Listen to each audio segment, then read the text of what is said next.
Hello and once again welcome back to NEET decoded. और इस video में we will study about secondary metabolism and understand the difference between primary and secondary metabolites. So primary metabolism क्या होता है, secondary metabolism क्या होता है, ये हम जानने की कोशिश करते हैं। इनफैक्ट हम ये इस चीज को अंडरस्टैंड करेंगे इस वीडियो के थ्रू। और it's good to take up a NEET question for discussion. So let's start. And the question is, secondary metabolites such as nicotine, strychnine, and caffeine are produced by plants for their option 1 nutritive value, 2 growth response, 3 defense action, and 4 effect on reproduction. तो चलिए explanation देखते हैं. Now secondary metabolites are end products of primary metabolites.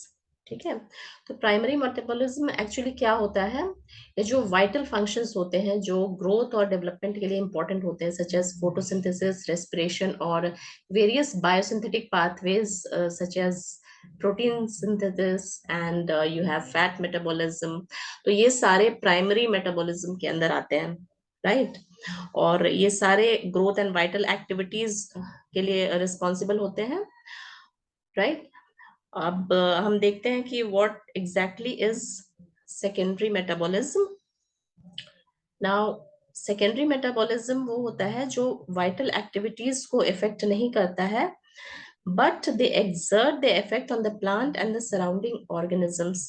ठीक है, surrounding organisms पे अपना effect वो show करते हैं. And because of secondary metabolites the plants become competitive in the environment. कुछ ऐसे सब्सटेंसेस का फॉर्मेशन होता है जिससे प्लांट्स को एनवायरनमेंट में सर्वाइव करने के लिए एक कॉम्पिटिटिव एज मिलता है. So they are secondary metabolites. Now, secondary metabolites are produced at the end of growth phase and under substrate limited conditions. कहने का मतलब है कि जब सबस्ट्रेट का लिमिटेशन होता है, ग्रोथ कंडीशंस फेवरेबल नहीं होते हैं या रेस्ट्रिक्टेड ग्रोथ कंडीशंस होते हैं, तो सेकेंडरी मेटाबॉलिज्म होता है और सेकेंडरी मेटाबोलाइट्स का फॉर्मेशन होता है. और what exactly are secondary metabolites या कौन कौन से सब्सटेंसेस बनते हैं, तो उसमें कई सारे हैं, जैसे एल्कलॉइड्स है, लेटेक्स है, सर्टेन ऑयल्स एंड टर्पेनॉइड्स होते हैं. जैसे यहाँ पे आप देख सकते हैं फिनॉल्स हैं, फ्लेवोनॉइड्स हैं, ये सारे सेकेंडरी मेटाबोलाइट्स के अंदर आते हैं, राइट. अब हम बढ़ते हैं कि क्या बायोटिक एंड एबायोटिक स्ट्रेस, मतलब स्ट्रेसफुल कंडीशंस क्या है, जैसे पैथोजेंस का अटैक हो रहा है, इंसेक्ट्स है या देयर आर हर्बीवोर्स.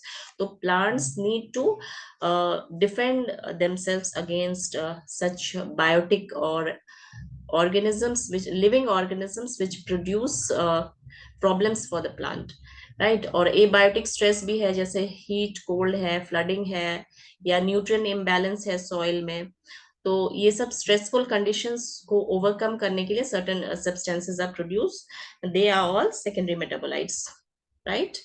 तो अब हम देखते हैं कि ये जो सेकेंडरी मेटाबोलाइट्स जो क्वेश्चन में दिए हुए हैं वो कहाँ से आते हैं. तो निकोटिन है, it is produced by Nicotiana plant.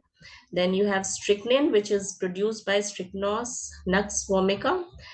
Then you have caffeine, which is produced by Coffea, right. And these secondary metabolites provide defense against herbivores. जो भी होते हैं कैटल और जो प्लांट्स को खाते हैं, और वैसे भी जो भी प्लांट्स को अटैक करते हैं एनिमल्स, तो उनके अगेंस्ट बेसिकली जो फीड करते हैं तो उनके अगेंस्ट ये प्रोड्यूस करते हैं इन सब्सटेंसेस को and protect themselves from herbivores, right. So हम क्वेश्चन देखते हैं एक बार फिर से. क्वेश्चन था secondary metabolites such as nicotine, strychnine and caffeine are produced by plants for their. तो इसका आंसर होगा option number 3, defence action, right. Now MCQs with detail explanation के लिए आप लॉग इन कीजिए learn.bricademy.com पे, और इसका लिंक डिस्क्रिप्शन बॉक्स में अवेलेबल है.